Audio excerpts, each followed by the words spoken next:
நண்பர்களுக்கு இந்த துண்டுவானுடைய அந்த மகிமை வந்து திடீர்னு நாங்கள் நேற்று ஒரு முடிவெடுத்தோம். ஊர் குடும்பம்னா தலையில் துண்டு இருக்கணும் அப்படிங்கிறத ஒவ்வொருடைய தலையில் ஒரு துண்டு இருக்கிறத நான் மனமாற வாழ்த்துகிறேன், பாராட்டுகிறேன். ஏன்னா இது வந்து என்னுடைய கனவு. என்னுடைய கனவு வந்து இவ்வளவு பேர் துண்டு கட்டின ஒரு பெரிய கூட்டத்தை எங்கேயுமே பார்த்துக்க முடியுங்க. காரணம், நாடு சுதந்திரம் பெற்ற பின் ஊர் குடும்ப முறைக்காக முதல் கூடிய ஒரு முதல் கருத்தரங்கம், முதல் மாநாடு எந்த கட்சி எந்த அமைப்பு இதுநாள் வரைக்கும் யார் பண்ணல. அதனால தலையில் கட்டிய உங்களுடைய ஊர் குடும்ப முறைக்கு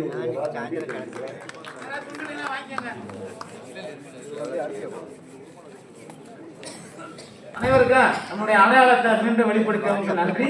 இப்பொழுது வாட்ஸ்அப்பில் போட்டு நான் டெஸ்ட்டு போய் போகணும். அந்த டைமில் உனக்கு சரி நான் கூப்பிட்றாரு. அந்த டைமில் சாப்பாடு டைமில் கூப்பிட்றேன்.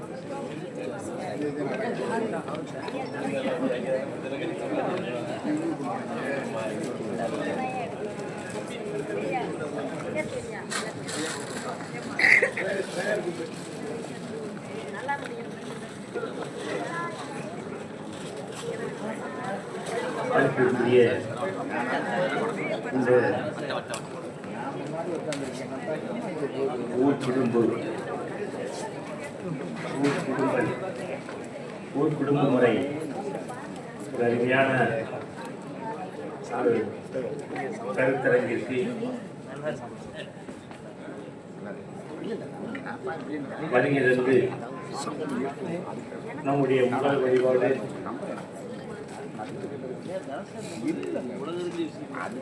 முதல் கடவுள் வழிபாடாக கருதப்படுகின்ற இந்த இந்திர வழிபாடு நிகழ்ச்சியை சுயம்பு குரு மகா சன்னிதானம் தேவேந்திர மடாதிபதி ராஜ தேவேந்திர சுவாமிகள் அவர்கள் முறைப்படி ஒரு ஆன்மீக அடிப்படையில் மங்களகரமாக தொடங்கி வைத்திருக்கின்றார்கள். அவர்களுக்கு என்னுடைய முதல் வணக்கத்தை தெரிவித்துக் கொண்டு, வேளாண் விஞ்ஞானி முனைவர் மேலாண்மை இயக்குனர் தங்கசாமி அவர்கள்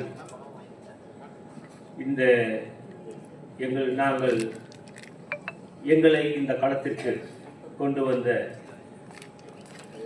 குருசாமி சித்தர் ஐயா அவர்கள், பேராசிரியர் ஞானசேகர் அவர்கள், இப்போது என்னுடைய நண்பர் பேராசிரியர் பாண்டி அவர்கள், இவர்களெல்லாம் இந்த களத்தில் நான் வர வேண்டும் என்று விரும்பியவர்கள். இந்த வரலாற்று ஆய்வாளர் என்ற முறையில் மலரின ஆய்வை முறையாக எழுத வேண்டும் என்று வற்புறுத்தியவர்கள். அவர்களுடைய வரிசையில் இன்று அந்த இடத்தை பேராசிரியர் ஞானசேகர் அவர்கள், குருசாமி சித்தர் ஐயா அவர்கள் இல்லாத அந்த இடத்தை எப்படி இந்த மல்லரியின வரலாறு அமைப்பு மிகச் சிறப்பாக நடைபெற்று வந்தது. ஒரு காலத்தில் கோவையில் நாங்கள் அந்த அரங்கத்திலே பேசிய போது ஐயா குருசாமி சித்தர் அவர்கள் தான் இந்த எழுச்சியை, உணர்ச்சியை, அறிவு சார்ந்த சிந்தனையை ஊட்டியவர் அவர்தான். அந்த கால வரலாறு நின்றுவிடும் என்று நினைத்த நேரத்தில் நம்முடைய ஐயா விஞ்ஞானி அவர்கள் இந்த இடைவெளியை நிரப்பி இருக்கின்றார்கள். ஐயா அவர்களை நான் வணங்கிவிட்டு இங்கு சிறப்புரையாற்றி சென்று இருக்கின்ற பாசே திரு கக்கார் விக்டர் அவர்கள், அவங்க பேசிட்டே இருப்பாங்க. ஏன்னா தமிழர்களுடைய அந்த உணர்வுபூர்வமான பேச்சு. என்னுடைய நண்பர் அலாப்பா யூனிவர்சிட்டி பேராசிரியர், முன்னாள் பேராசிரியர் பாண்டி அவர்கள், இன்னும் அமெரிக்கன் காலேஜ் என்னுடன் படித்த பேராசிரியர்கள் அவர்கள் இருந்திருக்காங்க. எழுத்தாளர், மொழிபெயர்ப்பாளர், அவன் நினைச்சு பார்க்குறப்ப எனக்கு ரொம்ப ஆச்சரியமா இருக்கும். இப்படி ஒரு மொழிபெயர்ப்பாளர் நம்முடைய காலகட்டத்தில் இருக்கிறார்களே என்று எனக்கு ஏதோ பெருமையாக இருக்கிறது. முனைவர் சி. ராஜேஸ்வரி அம்மா அவர்களை வணங்கி, தொடக்கத்திலிருந்து நாங்கள் தொல்லியல் ஆய்வு அரங்குகளிலே தான் நாங்கள் சந்திப்பது உண்டு. அங்கு வரலாற்று ஆய்வுகளை பற்றி கருத்துக்கள் தொடர்ந்து இன்று வரை நாங்கள் பரிமாறிக்கொண்டு வருகின்றோம். அந்த நாட்டார் வழக்காட்சியிலும் தொல்லியலிலும் ஆழங்கால் பெற்ற ஆய்வறிஞர் பேராசிரியர் ஆ.க. பெருமாள் அவர்களையும் வணங்குகிறேன். தொடர்ந்து கல்வெட்டியல் ஆய்வறிஞர் பிராமி ஸ்கிரிப்டுக்கு அழகாக ஒரு எழுத்து வடிவத்தை கொண்டு வந்து எளிமையாக பாமரன் மக்களிடத்திலும் எடுத்து சென்றவர் செந்தி ஐயா நடராஜன் அவர்கள். நிறைய புத்தகங்கள், சிற்பங்கள், அந்த நிறைய தொல்லியல் கண்டுபிடிப்புகளை தொடர்ந்து நிகழ்த்தி கொண்டு வருகின்றார்கள். அவர்கள் திரு செந்தி நடராஜன் அவர்களையும் வணங்கிவிட்டு, ஒரு அருமையான ஒரு கருத்தரங்கு இங்கு நடந்து கொண்டிருக்கிறது. இந்த கருத்தரங்கை நான் மல்லர் இன வரலாற்று கருத்தரங்காக பார்க்கவில்லை, தமிழர் இன வரலாற்று கருத்தரங்காக பார்க்கின்றேன். மல்லர் இன வரலாற்றை, மல்லர் இனத்தை விட்டுவிட்டு தமிழர் வரலாறு இல்லை. மல்லர் இன வரலாறு இல்லாமல் தமிழ் வரலாறு எழுத முடியாது என்ற அடிப்படையில் தொடர்ச்சியாக பார்க்கின்ற பொழுது மல்லரிட வரலாறு தமிழர் வரலாறு, தமிழர் வரலாறு மல்லரிட வரலாறு என்றுதான் நாம் இதை பார்க்க வேண்டியது இருக்கிறது. ஏனென்றால் ஐயா அவர்கள் வரலாற்று காலத்துக்கு முற்பட்ட பல செய்திகளை சொன்னாங்க. ஒரு செய்தி அதை சொல்லிட்டு வந்தா புரியும். இந்த தமிழர் வரலாறு, மொழி இலக்கிய வரலாறை பேசிக்கொண்டு வந்தோம். இன்னும் சற்று முன் இந்த இலக்கிய வரலாறு, மொழி வரலாறு என்று ஆர்கியாலஜிக்குள்ள போனா, தொல்லியலுக்குள்ள போனா மொழி வரலாறை பார்க்கலாம். அந்த மொழி வரலாற்றுக்கு முன் மொழி பேச தெரியாத காலத்து வரலாறையும் நாம பார்க்கணும். ஏன்னா இன வரலாறு, இனவரவிற்கு செல்கின்ற பொழுது முறையான ஒரு இன வரலாறை பார்க்க வேண்டும். மனித இன வரலாறை நாம் பார்க்க வேண்டும். மனிதனே இல்லாத ஒரு காலத்து வரலாறும் தமிழ் மண்ணுக்கு உண்டு.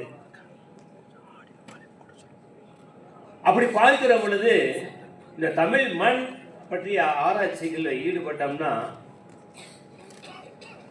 ஒரு 12-15 கோடி ஆண்டுகளுக்கு முன் உள்ள ஒரு வரலாற்றில் இருந்து நாம் தொடங்க வேண்டும். ஒன்று, ஏன்னா அதை பற்றிய ஒரு புரிதல் நமக்கு இருக்காது. அவ்வளவு சான்றுகள் நமக்கு கிடைக்கின்றன. உலகத்தில் அதிக தரவுகள், கோடிக்கணக்கான ஆண்டுகளுக்கு முன் உள்ள ஃபாசில்ஸ் என்று சொல்லப்படுகின்ற புதை படிம வரலாறு உலகத்தில், இந்தியாவில் தமிழகத்தில் தான் இருக்கு. குறிப்பாக அரியலூர் பகுதி.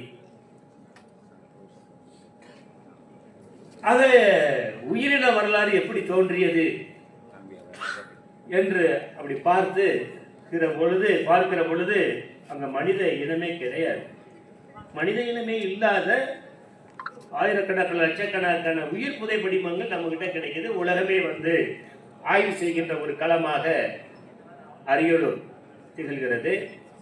அதாவது 4 டிஸ்ட்ரிக்ட், திருச்சி, பெரம்பலூர், அரியலூர், இந்த ஒரு 4 மாவட்டங்கள் ஒரு காலத்தில் கடலால் சூழப்பட்டு இருந்த ஒரு பகுதி.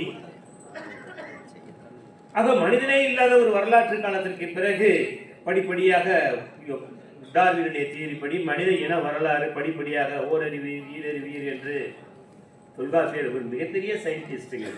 அது இலக்கண நூலாசிரியராக மட்டும் தமிழ் பேராசிரியர் பார்க்கக்கூடாது. அது ஒரு உயிரியல் அறிஞராக, ஒரு விஞ்ஞானியாக பார்க்கணும். டார்வினுக்கு முன்னுக்கே இன வரலாறு, இது மனித வரலாறு தோற்றத்தை தொல்காப்பிய பொருளதிகாரத்தில் மரபியல்ல சொல்லுவார். எப்படி ஓரறிவியல், ஈரறிவியல், 3 அறிவியல் என்று தொடங்கி 5 அறிவியல், 6வது அறிவியல் ஆகிய அந்த பொருளதிகார கோட்பாட்டை பேசுவார், வாழ்க்கை இலக்கணத்தை பற்றி பேசுவார். ஆக அந்த மனிதன் தோன்றுகிற பொழுது 3 வெப்பன்ஸ் அடிப்படையில் தொல்லியலாளர்கள் மனித இனத்தின் தோற்றத்தை பேசுவார்கள். அப்பொழுதும் நமக்கு வேறுபாடு தெரியவில்லை. பாலியோலித்திக் வெப்பன்ஸ் என்று சொல்லப்படுகின்ற பழைய கற்காலம், பிறகு அது ஒரு 15 லட்சம் ஆண்டுகள்.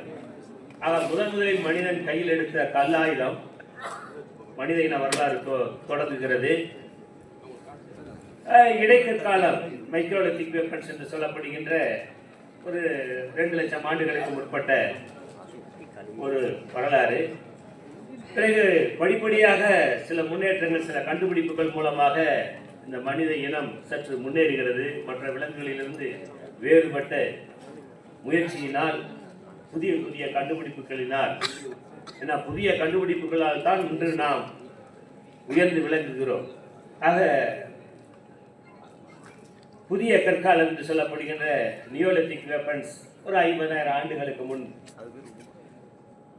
அப்பொழுதுதான் மொழி பேச தொடங்குகிறார். ஆக மொழி பேச தொடங்குகிற பொழுது இலக்கியம் வருகிறது. அந்த மொழி பேச தெரிந்த காலகட்டத்தில் தான் நெருப்பை கண்டுபிடிக்கின்றான், இரும்பு கண்டுபிடிக்கப்படுகிறது, ஒரு நாகரிக பண்பாட்டுக்குள் வருகிறான். இங்கதான் வரலாறு தொடங்குறோம். அப்ப இதுவரை மனிதன் தான். இப்ப மனித பாகுபாட்டுக்குள்ள வரணும். இப்ப நம்ம ஆக மொழி பேச தெரிந்த குகைவாழ் மனிதன் ஓவியங்களை வரைந்த அந்த ஓவிய எழுத்து மொழியினுடைய தொடக்க கால தொடர்பு, அடுத்து அவனுடைய முயற்சி, உழைப்பு, கண்டுபிடிப்பு, அந்த ஒரு ஓவியத்துக்கு ஒரு குறியீடு என்ற அடிப்படையில் குறியீட்டு எழுத்தை கண்டுபிடிக்கிறார். மொழி வளர்ச்சி அடைகிறது. விரைவான ஒரு மனித இனம் மாற்றம் பெறுகிறது.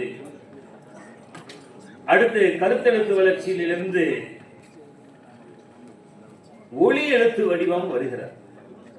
இந்த ஒளி பொனடிக்ஸ் என்று சொல்லப்படுகின்ற இந்த ஒளி எழுத்து முறை வருகின்ற பொழுதுதான் நம்ம இதுல இருந்து வரலாறை பேசுறோம். இதுக்கு முன்ன கோடிக்கணக்கான லட்சக்கணக்கான வரலாறு நம்ம பேசுறதே கிடையாது. இது பெருங்கற்படை சின்ன காலம் என்று நாங்கள் சொல்லுவோம். தொல்லியல்ல மெக்காலித்திக் பீரியட் என்று சொல்லுவோம். இந்த காலகட்டத்தில் மொழி பேசுகிறார், தொடர்களை உருவாக்குகிறார். இன்னும் சொல்லப்போனா நம்ம தமிழ் பிராமி ஸ்கிரிப்ட் எல்லாம் இலக்கணமெல்லாம் இருக்காது.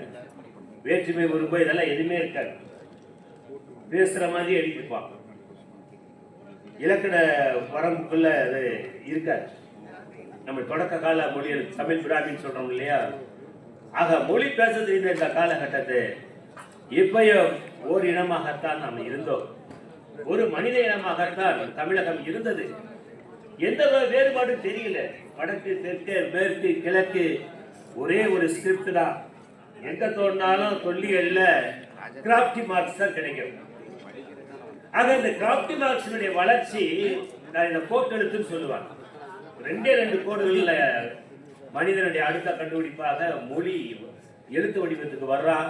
ஒன்று நேர்கோடு, இன்னொன்று குத்துக்கோடுன்னு சொல்லுவோம். இந்த 2 கோடுல எழுதப்பட்டது சங்க இலக்கியம். 2 கோடு தான். அந்த எழுத்துக்குள்ள நீங்க வந்தீங்கன்னா தெரியும். நீங்க செந்தி நடராஜன் சார், ஆகாத்தெருமாள் சார் எல்லாம் தெரியும். 2 கோடு தான். இப்படி கோடு போட தெரிஞ்சா நீங்க சங்க காலத்துல எழுதலாம். அதான் பிராமி ஸ்கிரிப்ட். ஆக இந்த காலத்திலேயும் வேறுபாடே கிடையாது. ஆக இந்த கால இலக்கியம் வருது. ஆக இந்த இலக்கியம் வருகிற பொழுது, இலக்கியம் எழுதப்படுகிற பொழுது தான் அங்குதான் யார் வல்லான் வகுத்ததை வாய்க்கால் என்பது போல் வலிமை வாய்ந்த ஒரு இன மரபு தோற்றம் இருக்கிறது. நான் இங்க என்னுடைய வரலாற்று பார்வை, எனக்குன்னு ஒரு வரலாற்று பார்வை இருக்கு. அந்த ஒரு வரலாற்று சிந்தனையோடு பார்க்கிற போது என்னை வேளாண் விஞ்ஞானி ஐயா அவர்கள் கூப்பிட அழைத்த போது நான் உடனே ஏற்றுக்கொண்டதற்கு காரணம், தொடர்ச்சியாக ஏற்கனவே பேசியிருக்கேன். ஆக இந்த இன வரலாற்று ஆராய்ச்சியில் தொடர்ந்து நான் பயணப்பட்டுக் கொண்டிருக்கிறேன். காரணம், எனக்கு பிடித்த ஒரு சொல்லாட்சி மல்லர். மிக மிக அற்புதமான ஒரு வார்த்தை. இந்த மல்லர் என்ற சொல்லாட்சி வீரம் என்பதற்கு வேற சங்க இலக்கிய சொல்லே கிடையாது, மல்லர் தான். ஆக இந்த மல்லர் என்ற ஒரு வார்த்தை தான் இன்னைக்கு இந்த 2000 ஆண்டுகால 2500 ஆண்டுகால வரலாற்றை கட்டி போட்டிருக்கு. தொடர்ச்சியாக ஆக சார் சொன்னது போல நம்முடைய முன் வரலாறை இன்றைக்கு ஒரு இடம் பாதிப்புக்கு உள்ளாகிற பொழுது ரீகன்ஸ்ட்ரக்ஷன் பண்ணுது, சிந்திச்சு பார்க்குது. நான் யார், நான் எங்கே இருந்து வந்தேன், என்னுடைய அடையாளம் என்ன. ஆக பாதிக்கப்பட்ட ஒரு இனம், ஆக அடிமைப்படுத்துகின்ற ஒரு இனம் ஒரு போராட்டத்துக்கு, தன்னை சுதந்திர போராட்டத்திற்கு ஆட்படுத்துகிற பொழுது ஆக அந்த குணம் தன்னுடைய ஒரு சுதந்திர பிரகடனம் செய்தோம். ஆக அந்த சுதந்திரமாக செயல்படுகின்ற ஒரு போராட்டத்தை நோக்கி நகர்கிற பொழுது தாங்கள் யார், என்னுடைய அடையாளம் என்ன, நான் எந்த கலாச்சார பண்பாட்டில் இருந்து வருகிறேன், என்னுடைய பண்பாடு என்ன, என்னுடைய வரலாறு என்ன, என்னுடைய முன்னோர்கள் யார், இந்த கேள்வியெல்லாம் கேட்கப்படுகிற போது நமக்கு அடுக்கடுக்கான தரவுகள் வந்து கொண்டிருக்கின்றன. ஆக அடுக்கடுக்கான அந்த தரவுகளை ஆச்சரியப்படுகின்ற அளவிற்கு எதிர்பார்க்காத தகவல்கள் வந்து கொண்டிருக்கின்றன. அப்படி மல்லர் இன வரலாற்று ஆய்வுக்கு செல்கின்ற பொழுதுதான் எனக்கு ஏராளமான தரவுகள், நினைத்து பார்க்க முடியாத தரவுகள் தொடர்ச்சியாக. குடும்பம் என்று சொன்னால் அந்த மல்லர் இனத்திற்கு தான். குடும்ப அமைப்பு என்பது உலகத்துல இதை வைத்துதான் பேசுகிறோம். ஆக உலகத்துல ஒரு கட்டமைப்பு, குடும்ப கட்டமைப்பை உருவாக்கியவர்கள் மல்லர்கள் தான். ஆக மல்லர்கள் தான் வீரர்கள். ஆக மல்லர்கள் தான் அவர்கள் போர் களங்களில் ஆக நிலங்களை விளைச்சல் தருகின்ற விளைநிலத்தை காப்பாற்ற வேண்டிய மல்லர்களாக, வீரர்களாக இருக்க வேண்டிய கட்டாய சூழல் ஏற்படுகிறது. ஆக மருத நிலத்தில் அவர் வீரர்களாக தோன்றியவர்கள் மன்னர்களாக தோன்றுகிறார்கள். ஆக மன்னர்களை வளர்ச்சி அடைகிறார்கள். ஆகவே மூவேந்தர் வழி மரபு என்று சொல்வதற்கு காரணம் அதுதான். சில மறுப்புகள் இருக்கலாம், சில நமக்கு கிடைக்கின்ற சான்றுகள் என்ற அடிப்படையில் பார்க்கின்ற பொழுது நமக்கு மல்லர்கள் அப்படிங்கின்ற அந்த வீரர்கள், அந்த மல்லர் என்ற ஒரு வார்த்தை, வீரம் என்ற வார்த்தை, வீரம் என்ற வார்த்தை கிடையாது சங்கலிகள் மல்லர். ஆக இந்த ஒரு இனம் அந்த கலாச்சார பண்பாட்டு வளர்ச்சி என்று பார்க்கிற போது மொழி தோன்றிய அந்த இலக்கியம் தோன்றிய காலகட்டத்தில் சான்றுகளை பார்க்கின்ற பொழுது நமக்கு ஒரு தொடர்ச்சியாக எந்த ஒரு இனத்துக்கும் இல்லாத ஒரு தரவுகள் தொடர்ச்சியாக ஒவ்வொரு நூற்றாண்டுகளாக கடந்து வருகின்ற பொழுது கிடைக்கின்ற ஒரு இன வரலாறு தான் மல்லர் இன வரலாறு. எனக்கு இந்த ஒரு ஹைபாதீசிஸா வச்சிருக்காரு, இதான் என்னை கருதுவார். ஆக ஒவ்வொரு இன வரலாறை நம்ம பார்த்துட்டு இருக்கோம், முத்திரைகள் இன வரலாறையும் படிச்சுட்டு இருக்கோம். அதில் வேறு சில இன வரலாற்றுகளையும் நாங்கள் ஒரு ஆய்வாளனாக நடுநிலைமையாகத்தான் அதை தொடர்ச்சியாக நாங்கள் பார்க்கின்ற பொழுது ஆக அந்த தொடர்ச்சியான ஒரு வரலாறு என்பது நமக்கு இந்த மல்லர் இன வரலாற்று தொடர்ச்சியாக சங்க இலக்கியமாக இருக்கட்டும், நீதி இலக்கியமாக இருக்கட்டும், பக்தி இலக்கியமாக இருக்கட்டும், அல்லது காப்பிய இலக்கியம், இதெல்லாம் வந்து பார்த்தீங்கன்னா பேராசிரியர் ஞானசேகரன் அவர்களும் குருசாமி சித்தர் அவர்களும் தான் பிள்ளையார் சொல்லி போட்டாங்க. மாநில வல்லுநர்கள், நாட்டுப்புற வழக்காற்று அறிஞர்கள், பிற துறை பேராசிரியர்கள், ஆக இவர்களை எல்லாம் அழைத்து ஒவ்வொரு துறை சார்ந்த அறிஞர்களை அழைத்து அந்த துறை சார்ந்த அறிஞர்களுடைய பார்வையில் ஒரு இன வரலாறு எழுதப்பட்டிருக்கிறது என்று சொன்னால் அது மல்லர் இன வரலாறு மட்டுமே. இந்தியாவில் உலகளவில் பார்க்கிற போது இப்படி ஒரு புரட்டி போட்ட ஒரு கலாச்சார பண்பாட்டை கேள்வி கேட்டு தன்னுடைய அடையாளத்தை மீட்டுருவாக்கம் செய்து கொள்ள வேண்டும் என்ற உணர்ச்சியை ஒரு துடிப்போடு இப்பொழுது ஒரு இனம் வந்து கொண்டிருக்கிறது என்று சொன்ன உண்மையிலே வரவேற்கப்பட வேண்டிய விஷயம். என்னுடைய அடையாளம் என்ன, நான் யார், ஆக எனக்கு 2500 ஆண்டுகால வரலாறு இருக்கிறது என்பதற்கு இன்றைய தரவுகளை கொண்டு பார்க்கிற போது அத்தனை தரவுகளும் சங்க காலத்திலிருந்து பொருந்துகின்றன. ஆக இப்படிப்பட்ட ஒரு தொடர்ச்சியான தரவுகள், குடும்ப பற்றிய அமைப்பு அல்லது மல்லர் என்ற சொல்லாட்சி பற்றிய ஆக இந்த தரவுகள், இந்திர வழிபாடு பற்றிய தரவுகள் என்று பார்க்கின்ற போது நமக்கு அந்த கலா என்று அந்த நாகரிக பண்பாட்டு வளர்ச்சி தோன்றியதோ மனித இன வரலாற்றில் நாகரிகம் பண்பாடு தோன்றிய காலகட்டத்தில் இருந்த தரவுகள் தொடர்ச்சியாக நமக்கு கிடைத்து வருகின்றன. ஆகவே தான் குடும்ப அமைப்பை உலகத்திற்கு உருவாக்கி கொடுத்தது, அமைத்து கொடுத்தது மல்லர் இனம் என்கின்ற ஒரு கருதுகோளை சங்க இலக்கியத்திலிருந்து நாம் பார்க்கின்றோம். அது என்ன திடீரென்று குடும்ப அமைப்பு வருகிறது என்று பார்க்கின்ற போது வந்து ஒவ்வொரு காலகட்டத்தினுடைய வளர்ச்சி கண்டுபிடிப்புகளை பற்றி பேசிக்கலாம். ஆக அந்த 2500 ஆண்டுகளுக்கு முன்பு மொழி என்கின்ற அந்த எழுத்துக்களை பற்றி பார்க்கிற பொழுது கூட எனக்கு என்ன சந்தேகம் வருதுன்னா, இந்த அந்த மல்லர் என்ற அந்த மருத நிலத்தை தன் ஆட்சிக்குள் கொண்டு வந்து விளைநிலங்களை விளைச்சல் நிலத்தை கொண்டு வந்து நெல் விளைச்சலை தென்கிழக்காசிய நாடுகளை உலகம் முழுவதுமே கொண்டு சென்ற இந்த மல்லரிட உழைப்பாளிகளுடைய வீரமும் வல்லமையும் அவர்களுடைய அறிவு ஆராய்ச்சியில் தான் உலகம் முழுவதும் ஒரு குடும்ப அமைப்பு முறை, ஒரு கட்டமைப்பை முதலில் மருதநில வேளாண்மை என்கின்ற வளமான இந்த பகுதிகளில் அரசு குடியேற்றம் என்கின்ற ஒரு குடியிருப்பு முறையை முதலில் கொண்டு வந்த ஒரு முறையை நான் இங்குதான் பார்க்கிறோம். ஆக இன்னைக்கு நமக்கு வந்து ஒரு பெரிய வேறுபாடு, மிகப்பெரிய ஒரு இடைவெளி இருப்பது போல் தோன்றுகிறது. ஆனால் ஒரு செயின் மாதிரி பார்த்து கொண்டு சென்றால் ஆக வரலாற்றை காலந்தோறும் நோக்குகிற பொழுது ஆக சங்க காலத்தில் குடும்பம் என்கின்ற ஒரு அமைப்பு என்று இந்த அமைப்பு தொடர்ச்சியாக இந்த மல்லர்களிடமிருந்துதான், மல்லர் இனத்தில் இருந்துதான், ஆக மல்லர் இனத்தில் இருந்துதான் எப்படி திராவிட மொழி இலக்கணம் என்ற திராவிட மொழி இலக்கணத்தை மூல திராவிடம் சொல்லுவார். அந்த மூல திராவிடத்திலிருந்து பிற மொழிகள் தோற்றம் பெறுகிறது. அதிலிருந்துதான் தெலுங்கு, மலையாளம், கன்னடம் இவங்கெல்லாம் தொல் திராவிடர்கள் தான், தமிழர் அல்லாதவர்கள் இப்போதைக்கு. ஆனால் அப்போது அவர்கள் தொல் தமிழர்கள் தான். ஆகவே அந்த தமிழ் என்கின்ற ஒன்றிலிருந்து பல கிளைகள் பிரிகின்றன. ஆக 1000 ஆண்டுகளுக்கு முன்பு கன்னடம் பேசியவன் யார்? தெலுங்கு பேசியவன் யார்? மலையாளம் பேசியவர் யார்? மலையாளம் கிடையாது, தெலுங்கு கிடையாது, கன்னடம் கிடையாது. அப்படின்னா யாரு? சுத்த தமிழனா இருந்தார். அது இந்த வரலாறை புரிஞ்சுக்கிறோம். ஆக இவர்கள் தொல் தமிழர்கள் தான். ஆனால் எப்படி ஒரு தோற்றம் பெற்று வளர்ச்சி அடைந்த பல கிளைகளாக ஒரு தொல் தமிழ் என்கின்ற ஒரு தாய் தமிழில் இருந்து பல கிளைகளாக பிரிந்து பல கிளை மொழிகளாக தோன்றியவை தான் திராவிட மொழிகள். ஆக அது தென் திராவிட மொழிகள், நடு திராவிட மொழிகள், வட திராவிட மொழிகள் என்று பார்க்கிற போது இந்தியா முழுவதும் இருந்தவர்கள் திராவிட இனத்தை சேர்ந்த தொல் தமிழர்கள் தான். அது சிந்து சமவெளி நாகரிகம் தெளிவாக காட்டுகிறது. எங்களுக்கு கூட ஒரு அண்மையில கிழக்கு மண்டல கடற்கரையில் கிடைத்த சில குறியீட்டு எழுத்துக்கள் சித்திர வடிவில் கம்பேர் பண்ணி முதல் உலக தமிழ் மாநாட்டில் நாம் படித்தோம். ஒரு ஒரு தொடர்பு பிபி லால் போன்றவர்கள் ஆராய்ச்சி செய்து 2 மொழிகள் அப்ப இந்தியா முழுக்க பார்த்தீங்கன்னா வடகிழக்கு வடமேற்குமா இந்தியாவுடைய பகுதிகளை பார்த்தீங்கன்னா நம்ம தமிழனுடைய பெயர் தான் விக்டர் சார் அவர் உலகம் முழுவதும் எடுத்துட்டு போறாரு.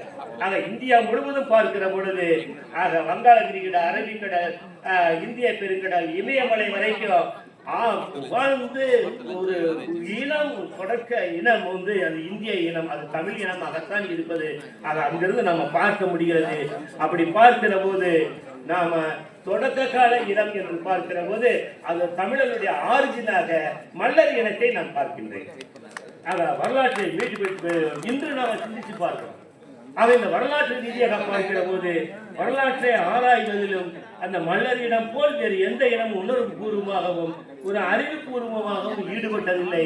ஆக இந்த அடிப்படை, இந்த வேகம், ஆக இது ஒவ்வொரு இனத்திற்கும் இருக்கணும்னு வேண்டுகிறேன். ஆக ஒவ்வொரு இனம் பற்றிய இந்த இனவரவியல் என்ற அடிப்படையில் ஆய்வு செய்கின்ற போது ஏதோ ஒரு புள்ளியில தான் போய் நிற்கும். ஆக ஒரு தோற்றத்தில் இருந்து பல கிளைகளாக பிரிந்து இன்றைக்கு நாம் அதை ரீகன்ஸ்ட்ரக்ஷன் செய்கிறோம், மீட்டுருவாக்கம் செய்கிறோம். ஆக மீட்டுருவாக்கம் செய்கின்ற பொழுது நமக்கு கிடைக்கின்ற அந்த சொல் குடும்பம். ஆக நாகரிகத்துக்குள் வருகிற போது குடும்பம் என்ற மிக அருமையான அந்த குடிமி ஆக எந்த இடத்திலும் இந்த சொல்லாக கிடையாது.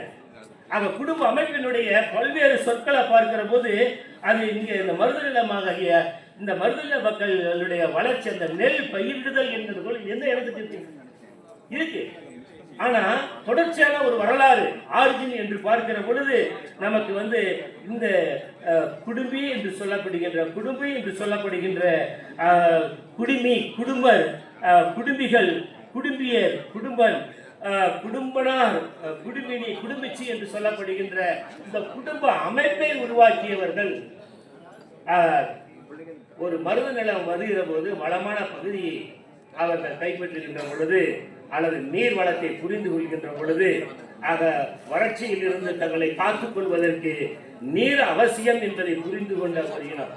ஆகவே அந்த நீர் ஆதாரமாக தொடர்ச்சியாக வேளாண் பணிக்கு விவசாய பணிக்கு நீர் அவசியம் என்று மழை கடவுள் என்ற நீர் கடவுளாகிய இந்திரனை முதலில் வழங்கிய ஒரு இனம். ஆக முதல் கடவுள் இந்திரனாகத்தான் இருக்க வேண்டும். அப்புறம் தான் நீங்க மாயொன்றைய காடு உலகம் செய்தியொன்றைய மைவுர உலகம் என்று திருமாலும் முருகனும் அதற்கு அடுத்துதான் தோன்றியிருக்க வேண்டும். ஆக இந்திரனுடைய வழிபாடுதான் மருத நில கடவுள் தான். ஆக தொடக்க ஒரு வழிபாடாக பெரும் வழிபாடாக இருந்திருக்க வேண்டும் என்பதை நாம் பார்க்கின்றோம். அந்த அடிப்படையில் பார்க்கிற பொழுது நமக்கு திராவிட இனத்தினுடைய நாகரிக என்பது வேளாண் நாகரிகம். ஆனால் அந்த திராவிட இனத்தினுடைய வேளாண் நாகரிகம் என்று தொடங்குகிற போது நிலமும் நீரும் மிக முக்கியமாக பார்க்கப்பட்ட இனம் திராவிட இனம். எனக்கு திராவிட இனத்துக்கு தனி ஒரு பண்பாடு உண்டு. ஆனால் ஆரிய திராவிடம் அப்படிங்கிற ஆரிய இனத்திற்கு நிலம் கிடையாது, அவருக்கு நீர் முக்கியத்துவம் கிடையாது. அவர்களுக்கு நெருப்பை மையமாக கொண்டுதான் அவர்களுடைய நாகரிகம் பண்பாட்டை நாம் பார்க்கிறோம். இயற்கையோடு இயற்கையாக வாழ்ந்த ஒரு இன வரலாற்றை நாம் அந்த திராவிட இனத்திலிருந்தே நாம் பார்க்கலாம். ஆக திராவிட இனம் நீரை மையமாக கொண்டு, ஆக நீரினுடைய கடவுளை இந்திரனை மையமாக கொண்டு, ஒரு மருத நிலத்தை அடிப்படையாக கொண்டு ஒரு வாழ்ந்த ஒரு இனம் திராவிடத்தினுடைய ஒரு இனமாக இந்த மல்லர் இனத்தை நாம் பார்க்கின்றேன். ஆக ஆரிய இனம் என்பது நெருப்பை மையமாக கொண்ட ரசபந்தன் என்று சொல்லப்படுகின்றவருடைய இந்த ஒரு கலாச்சார பண்பாடு. நம்ம டீப்பா போனோம்னா நிறைய ஆரிய திராவிட பண்பாட்டுக்குள் மிகப்பெரிய வேறுபாட்டை எல்லாம் பார்க்க முடியும். அதுவும் தேவையில்லை.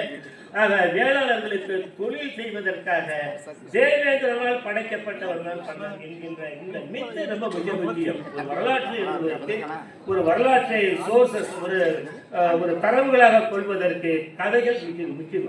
ஆக கதைகள் எல்லாம் கதை என்று சொன்னாலே அதுக்கு பேர் கற்பனை அல்ல, வரலாறு.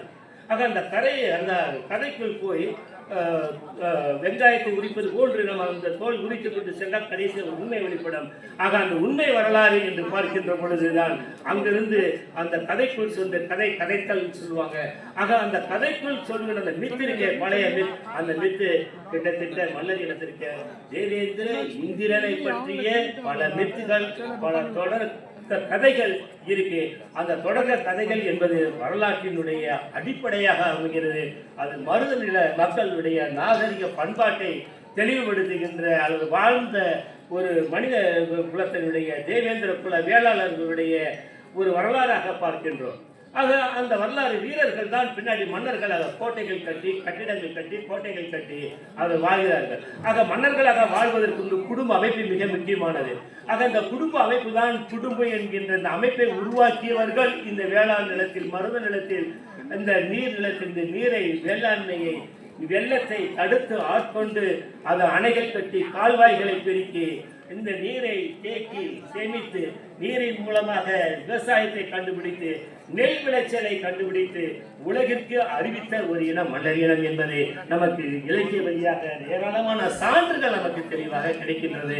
அப்படி வருகின்ற பொழுது நாடோடிகளாக இருந்த இந்த இனம் நிலைப்பேறு பெற்ற ஒரு இனமாக மாறுகிறது. ஆக அதற்கு முதல்ல நாடோடிகளாக இருந்தார்கள். ஆக நாடோடிகளை அங்கிருந்தும் தெரிந்து வேட்டைகள் சமுதாயத்திலும் சரி, கால்நடை சமுதாயத்தில் அவர்களுக்கு இருப்பிடம் கிடையாது, அவர்களுக்கு நிலம் கிடையாது. ஆக உலகமே அவருடைய நிலம்தான். அப்படி வந்து கொண்டிருந்த காலகட்டத்தில் இந்த மருத நிலம் தான் இருப்பிடத்தை உருவாக்குகிறது.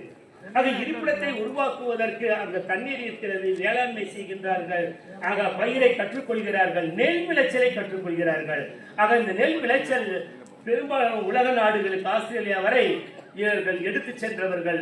இந்த நெல் உற்பத்தியை வெளி உலகத்திற்கு சொன்னவர்கள் மல்லர் இனம் என்பதை நாம் பார்க்கின்றோம். இதுதான் நம்ம இலக்கிய தரவுகள். ஆக மருத நிலம் வேளாண்மை செய்கின்றவர்களுடைய ஒரு இன வரலாறாக நாம் இதை பார்க்கின்றோம். அப்படி பார்க்கின்ற பொழுது நமக்கு ஏராளம் அந்த குடும்ப அமைப்பு என்ற ஒன்று அங்கு உருவாகிறது. ஆகவே குடும்பங்கள், அதாவது புகைவாழ் மனிதர்களிடமிருந்து வேறுபட்டு இருப்பிடம் என்கின்ற இருந்து ஆக உணவு தேடுகின்ற நிலையில் இருந்து உணவு சேகரிப்பு நிலைக்கு வருகிறார்.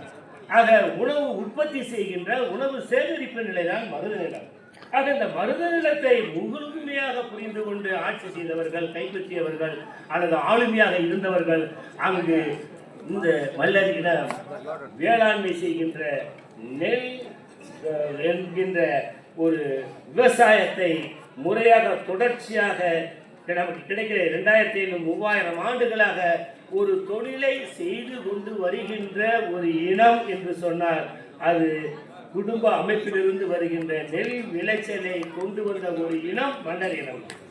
ஆக இந்த மல்லர் இனம் என்பது உலகத்திற்கே ஒரு பண்பாட்டு நாகரிகமாக நாகரிக வளர்ச்சிக்கு வித்திட்டவர்கள் மல்லர் இனம் என்பது மறுக்க முடியாத. இதுவரை எங்களுக்கு கிடைத்த தரவுகள் என்று பார்க்கிற பொழுது நமக்கு அவ்வாறுதான் நம்ம பார்க்க முடிகிறது. ஆக அப்படி பார்க்கிற போது உற்பத்தி முறை நிலையிலிருந்து உறை தங்குகின்ற இடங்களுக்கு வருகிற போதுதான் இந்த குடும்ப அமைப்பு என்ற ஒன்று நமக்கு உருவாகிறது. ஆக இந்த குடும்ப அமைப்பை பற்றி கல்வெட்டுக்களை நமக்கு பார்க்கிற போது நமக்கு சில சான்றுகள் கிடைக்குது. குடும்பாட அப்படிங்கிற ஒரு சொல்லாட்சி வருகிறது.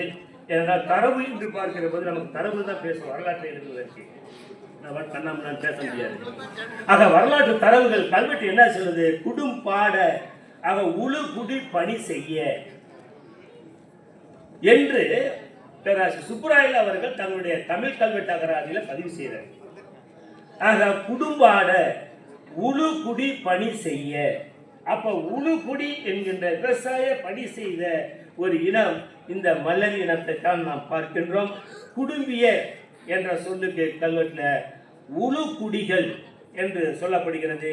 தேவகுலத்துக்கு குடும்பியலாகிறது என்ற ஒரு சொல்லாட்சியை நாம் பார்க்கிறோம். இந்த மாதிரி இந்த குடும்பிலார் குடும்பத்தை சேர்ந்தவர்கள் ஆக குடும்ப வாரியம் என்ற அமைப்பு அங்கு கட்டமைக்கப்படுகிறது. குடும்ப தலைவன் ஒருவன் உருவாகிறான். ஆக 30 குடும்பங்கள் சேர்ந்த உத்தரமேரூர் கல்வெட்டு அதைத்தான் சொல்லுகிறது. வாரியம் என்ற ஒன்று உருவாக்கப்படுகிறது. ஆக ஒரு அட்மினிஸ்ட்ரேஷன் ஒரு அதிகார மையம் என்கின்ற ஒரு குடும்ப அமைப்பின் மூலமாக இந்த மாதிரியாக ஒரு ஊர் கட்டுப்பாடு குடும்பங்கள் ஊர்களாக மாறி ஊர்கள் நாடுகளாக மாறுகிற பொழுது அங்கு ஒரு மக்களாட்சி தத்துவத்தையே உத்தரமேரூர் கல்வெட்டு போன்ற பல கல்வெட்டுகள் இருக்கு. இன்னும் இது போன்ற கல்வெட்டுகள். ஆகவே மக்களாட்சி முறையை வித்திட்டவர்களும் அவர்கள். இன்னும் சொல்ல போனா என்னுடைய கணிப்பு பிரகாரம் மதுரையில் இந்த கருத்தரங்கை நடத்தி கொண்டு வருகிறோம். அண்மையில பார்த்தீங்கன்னா பக்கத்துல தான் கொங்கர் புளியங்கல கல்வெட்டு, மாங்குளம் கல்வெட்டு, இந்த மாதிரி நம்ம பார்த்தோம்னா மீனாட்சிபுரம் என்று சொல்லப்படுகின்ற அந்த சமண புகைப்பள்ளி எழுத்துக்கள் இதையெல்லாம் பார்க்கிற போது கீழடிக்கு இணையான தமிழ் பிராமி எழுத்துக்கள் எழுதப்பட்டிருப்பதை பார்க்கின்ற பொழுது ஒரு கல்வெட்டு திருப்புறங்குன்றம் பக்கத்தில் இருக்கு. இந்த திருப்புறங்குன்ற கல்வெட்டு எதை சொல்லுகிறது? குடும்பிகளை பற்றி பேசுகிறது. ஆக ஈழ குடும்பி என்கின்ற ஒரு வார்த்தை வருகிறது. ஆக இதையெல்லாம் வைத்து பார்க்கிற போது ஒருவர் தமிழ் ஸ்கிரிப்ட் என்ற எண்ணத்தை ஒரு கருதுகோளை ஒரு ஹைபாதிசிஸை முன்வைக்கின்றேன். இந்த தமிழ் தொல்லெழுத்துக்களை உருவாக்கியவர்களும் இந்த மருத நிலத்தில் மல்லர் இனத்தை சேர்ந்தவர்கள் தான் தமிழ் மொழி வரி வடிவத்தையும் மொழியையும் உருவாக்கியிருக்கிறார்கள், பேசியிருக்கிறார்களோ தொடக்கம் இருக்கிறதோ என்ற ஒரு கருதுகோள் ஒரு ஆய்வுக்கு உட்படுத்தப்பட வேண்டும். நமக்கு சான்றுகளை வைத்துதான் பேசுகின்றேன். ஆக இது திருப்புறங்குன்ற கல்வெட்டு சான்று தருகிறது. ஆக பக்கத்தில் இருக்கின்ற நம்ம பார்க்கிற போது அத்தனை சமண குகை பள்ளி எழுத்துக்களும் தமிழ் அந்த குகை பள்ளியில் தான் எழுதப்பட்டிருக்கின்றன.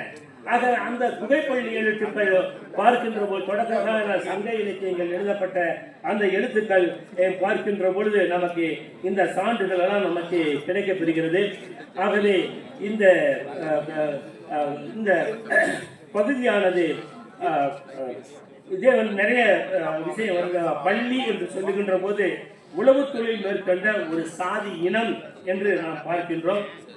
சுப்பிரமணியம் அவர்களும் சொல்வார், ஒரு குரூப் ஆஃப் பீப்புள்ஸ் பின்பற்றுகிற ஒரு அமைப்பு முறை என்று இந்த குடும்பம் என்கின்ற அமைப்பு முறை ஒரு குரூப் ஒரு குழுவினருடைய ஒரு அமைப்பு முறைதான் இந்த குடும்ப அமைப்பு, குடும்பம் என்கின்ற ஒரு அமைப்பு என்று சுப்பிரமணியம் அவர்கள் சொல்லுவார்கள். ஆக அந்த அடிப்படையில் பார்க்கிற போது நமக்கு அடிப்படையாக மல்லர் இனத்தை தான் சொல்கிறார். அதே மாதிரி வின்சென்ட் ஸ்மித் என்பவர் ஒரு அடிப்படையான ஒரு செய்தியை சொல்றார். அவர் கொஞ்சம் வரலாறு கொஞ்சம் பார்க்குறாரு. வின்சென்ட் ஸ்மித் என்ன சொல்றாருன்னா, உழவு தொழிலை மூலத்தொழிலாக கொண்ட தேவேந்திர வேலர் பற்றிய குறிப்புகள் குறிப்பிட்ட காலகட்டங்களில் இருட்டடிப்பு செய்யப்பட்டன. நம்ம அறிஞர்ல வெளிநாட்டு அறிஞர் சொல்றாரு. ஆக வின்சென்ட் ஸ்மித் அது எப்படி திட்டமிட்டு வறுக்கப்பட்டிருக்கிறது என்ற கருத்து இந்த மாதிரி தான் ஆய்வு செய்யணும். இது இருட்டடிப்பு, திட்டமிட்டு இருட்டடிப்பு செய்யப்பட்டிருக்கிறது என்பதுதான். ஆனால் ஒன்று மட்டும் தெளிவாக தெரிகிறது, உழவு தொழில், வேளாண்மை, நெல் விவசாயம், எந்த செப்புப்பட்டயத்தை, பழனி செப்புப்பட்டயமா, சிவகங்கை செப்புப்பட்டயமா, நெல் வேளாண்மை பற்றி வேறு எந்த இடத்துக்கு, வேறு எந்த சாதிக்கு இந்த அளவு கிடைக்கும் உண்மை. இது சொல்லித்தான் ஆகணும். ஆக இத்தனை செப்புப்பட்டயங்களும், இவ்வளவு கல்வெட்டுகளும், இவ்வளவு தரவுகளும் தொடர்ச்சியாக ஒரு இனத்து, ஒரு விவசாய இனம், ஆக ஒரு உழவு இனம், ஆக ஒரு குடும்ப அமைப்பு, குடும்பம் என்கின்ற அமைப்பு இன்று வரை கட்டமைக்கப்பட்டிருக்கிறது. ஆகவே இதெல்லாம் பார்க்கிற போது தமிழர்களுடைய இப்ப நமக்கு ஒரு நம்பிக்கை ஏற்பட்டிருக்கும் என்று நான் கருதுகிறேன். கிட்டத்தட்ட 2000, அதாவது நான் யார் என்ற, என்னுடைய இனம் எப்படிப்பட்டது, நான் என்னுடைய முன் வாழ்க்கை எப்படி இருந்தது என்று பார்க்கின்ற பொழுது, என்னுடைய அடையாளம் என்ன என்று பார்க்கிற போது அது மருத நிலம் தான். இதில் மாற்று கருத்துக்கு இடமே இல்லை. கிட்டத்தட்ட 200-300 புத்தகம் வந்துருச்சு. அத்தனை புத்தகத்தில் அத்தனை அறிஞர் நாமடு சொல்ற நாகசாமி சொல்றாரு, அனைத்து பேராசிரியர் லூர்து சொல்றாரு, நாகசாமி சொல்றாரு, மானிடவியல் அறிஞர் பக்தவச்சல பாரதி சொல்றாங்க. ஆக அத்துணை அறிஞர்களை வச்சியும் ஒரு டாக்குமெண்டேஷன் தயாரிக்கப்பட்டிருக்கிறது என்று சொன்னால் அது இந்த நம்முடைய மல்லர் இனத்திற்கு மட்டும் தான். அத்தனை அறிஞர்களுடைய எந்த அறிஞர்களுடைய இதுவரை மறுக்கப்படவில்லை. இதான் ரொம்ப புத்திசாலித்தனமாக தான் தொடக்க காலத்தில் பேராசிரியர் குருசாமி சித்தரையா அவர்களும் பேராசிரியர் ஞானசேகர் அவர்களும் தாயை நகர்த்தி கொண்டிருக்காங்க. மிக ஏன்னா இது மறுப்பதற்கு அல்லது எதிர்ப்பு தெரிவிப்பதற்கு என்று இல்லை, அத்துணை அறிஞர்களும் மன்னர்களுடைய விவசாய குழுவுடைய குடும்ப அமைப்பு முறையை பற்றி அவர்கள் மிக பிரமாதமாக எழுதியிருக்கிறார்கள். அந்த புத்தகத்தை படித்தா தெரியும். அத்தனை புத்தகங்கள் அவ்வளவு ஆராய்ச்சி கருத்துக்கள் கொண்ட ஒரு அருமையான ஒரு நம்பிக்கைக்குரிய ஒரு உண்மையான வரலாற்று. அதனால தான் சொல்றேன், மல்லரினம் என்பதை தமிழினம்னு சொல்லிட்டு போறோம். ஆக தமிழ் இனத்தினுடைய வரலாறு எழுதப்பட வேண்டும் என்றால், தமிழருடைய வரலாறு எழுதப்பட வேண்டும் என்று சொன்னால் அது மல்லருடைய வரலாற்றில் இருந்துதான், மல்லர் என்ற வீர சொல்லில் இருந்துதான், அந்த சொல்லாட்சியில் இருந்துதான் தொடங்கப்பட வேண்டும். மருதத்தினையை விட்டு பண்பாட்டு, தமிழருடைய பண்பாட்டு நாகரிகத்தை எழுதிவிட முடியாது. அந்த மருதநில பண்பாடு என்பது நெல் பண்பாடு. ஆக நெல் வகை பண்பாடு, வேளாண்மை, விவசாயம், ஆக நீரையும் விவசாயத்தையும் நேசித்தவர்கள் இன்று வரை 21ஆம் நூற்றாண்டு வரை தொடர்ச்சியாக ஒரு இனம், தொடர்ச்சியாக அந்த பள்ளி இலக்கியங்களை பார்க்கிறோம், இடையில செப்புப்பட்டயங்களில் பார்க்கிறோம். ஆக அப்படிப்பட்ட ஒரு விவசாய வேளாண்மை இனத்துக்கு சொந்தமான ஒரு இனம் கிளார்களாகவும் நிலக்கிளார்களாகவும் இருந்த நிறைய சான்றுகள் கிடைக்கின்றன. அது மட்டுமல்ல, இவர்கள் தான் மன்னராக இருந்திருக்க வேண்டும். ஆக மன்னர்கள் தான், வீரர்கள் தான், அந்த மருத நிலத்தில் தான் முதலில் அரண்மனை, அரசு, வேந்தன் நேய தீமுடல் உலகம், வேந்தனுக்கு வேந்தன் இந்திரன் என்கின்ற ஒரு தொடர்ச்சியான ஒரு வரலாற்று சான்றுகளை நாம் உறுதியாக சொல்ல முடிகிறது. அந்த அடிப்படையில் பார்க்கிற பொழுது நம்முடைய திருப்பரங்குன்ற கல்வெட்டு எருக்காட்டூர் ஈழ குடிம்புகள் போலாலயன் செய்த ஆயிசையன் நெடுஞ்சாதனம் அப்படிங்கிற ஒரு கல்வெட்டு, திருப்பரங்குன்ற கல்வெட்டு தான். அங்கு இந்த ஈழ குடும்பிகள் என்ற சொல்லாட்சியை பார்க்கிறோம். சேர மன்னனுடைய வரலாறை பாருங்க. விஷ்ணுவர்ம குடும்பிய குல வர்த்த நஸ்ய விக்த என்ற ஒரு கல்வெட்டு சொல்லப்படுகிறது. ஆக சேரவேந்தன் விஷ்ணுவர்மனும் குடும்பிய குலத்தை பற்றி பேசப்படுகிறது. ஆக சேர மன்னனுடைய மரபும், பாண்டிய மரபும், சோழர் மரபும் இந்த குடும்பம் என்கின்ற வரலாற்றில் இருந்துதான் வந்திருக்கிறது என்பதற்கு கல்வெட்டு சான்றுகள் நமக்கு கிடைக்கின்றன. அப்படி பார்க்கிற போது நமக்கு நெல் விளையும் தொகுப்பு நிலம் குடும்பம் என்று சொல்லப்படுவதும் உண்டு. ஆக இடைக்கால சோழர் கல்வெட்டுகளில் இந்த மாதிரி குடும்பம் என்று நெல் விளையும் தொகுப்பு இடமாகிய இந்த குடும்பம் என்ற அமைப்புடைய சொற்களை இடைக்கால சோழர் காலத்தில் நம்ம நிறைய பார்க்கலாம். குடும்பங்களின் தலைவன் குடுமி, குடும்பன், குடும்பிகள் என்று இந்த சொல்லாட்சியானது ஆராய்ச்சியானது தொடங்குகிறது. அவை சோழர் காலத்தில் குஞ்சர மல்லன் போன்ற சொல்லாட்சிகளை பார்க்கலாம். மல்லர் கிளான் என்ற சொல்லாட்சியை பார்க்கலாம். பாண்டியனை பற்றி பேசுகின்ற போது பல்யாக சாலை முது குடிமை பெறுவழுதி. ஆகவே ஒரு வலுவான சான்று அங்கு நமக்கு கிடைக்கிறது. புறநானூற்றில் பார்த்தீங்கன்னா 3 இடங்களில் குடிமை என்ற சொல்லாட்சி வருகிறது. ஆக புறத்தை பேசுகின்ற, வீரத்தை பற்றி பேசுகின்ற, மன்னர்களை பற்றி பேசுகின்ற, வீர வரலாற்றை பேசுகின்ற ஒரு நூல் புறநானூற்று நூல். அது ஹீராய் பயிற்சி என்று சொல்வார்கள். அந்த வீரயோக பாடல் சொல்லுகிறது, தகைமான் குடிமி விரண்மான் குடிமி, குடிமிக கோமான் என்று ஒரு 3 இடங்களில் வருவதை நாம் பார்க்கின்றோம். இந்த இதெல்லாம் பார்க்கிற போது மருத நில தலைவன் தான் வேந்தனாக வந்திருக்க வேண்டும். அந்த வேந்த இனத்தில் இருந்து வந்த அந்த 3 இன வழி வந்தவர்கள் மல்லர் என்று சொல்வதில் எந்த தவறும் கிடையாது. ஆக சான்றுகள் தான் பேசும். மல்லனை என்று சொல்லப்படுகின்ற அந்த மல்லன் என்று சொல்ல பல்லவர்களும், பல்லவர் குடி கூட அந்த மல்லன் மாமல்லை ஆக சான்றுகளை பார்க்கிற போது பல்லவர்களும் இந்த குடியில் இருந்து வந்த ஒரு சான்றுகளை பார்க்கிறோம். மல்லாயம், மல்லாயி, அவ்வை, சங்ககால அவ்வையாரை போல அவ்வை என்றால் பெருமைக்குரிய. ஆக இந்த மல்லாயி அவ்வை என்கின்ற பெயராலே கல்வெட்டுகள் கிடைப்பதை நாம் பார்க்கின்றோம். அதே போல சோழன் நலன் வில்லி வெற்றி கொண்டு குடும்பராக கொண்ட நாடுகள் பல என்று புறநானூறு பேசுகிறது. ஆக சோழன் நலன் வில்லி இந்த குடும்ப அமைப்பு முறையை, இந்த குடும்பன் சோழன் என்று சொல்லுகின்ற அளவிற்கு சோழ அரசு இந்த குடும்ப என்ற ஒரு சொல்லாட்சியை சங்க இலக்கியம் சொல்லப்பட்டிருப்பதன் மூலமாக நாம் அவர்களும் இந்த குடும்ப அமைப்புக்குள், இந்த இன அமைப்புக்குள் வருவதை பார்க்கின்றோம். குடும்பராகிய பாண்டியனுடைய ஒரு சொல்லாடல் வெள்ளியம்பலத்து துஞ்சிய பெருவழிதி என்று வருகிறது. ஆக பாண்டிய இனமும் இந்த இன வரலாற்றுக்குள் வருகிறார்கள்.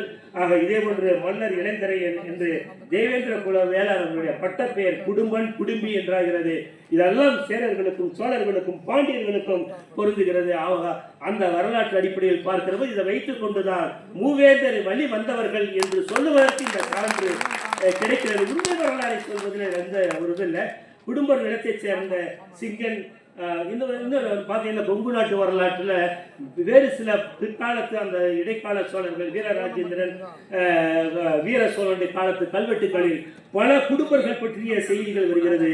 பட்டீஸ்வரன் கோயில் கல்வெட்டை இதே போன்று வருவதை நாம் பார்க்கின்றோம்.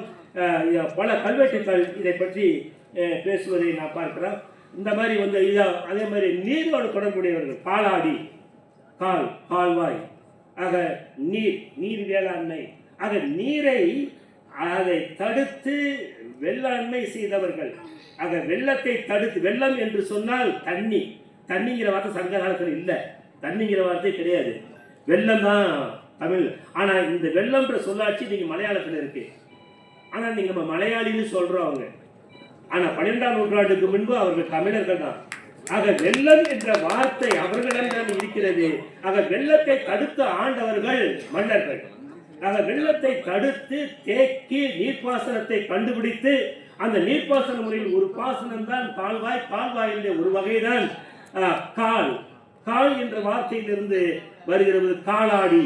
ஆக காலாடி என்று பெயர் இந்த நீர்ப்பாசன மேலாண்மையை மேற்கொண்டதனால் தான் இந்த மன்னர் இனத்துக்கு காலாடி என்று பெயர் வருகிறது. வாய்க்கால் நீர் கொண்டு வரக்கூடிய உரிமை உடையவர் என்று பொருள். ஆக நீர் கொண்டு வரக்கூடிய உரிமை மட்டுமல்ல, இன்னும் நிறைய கல்வெட்டு மேலாண்மையை செய்கிறார்கள்.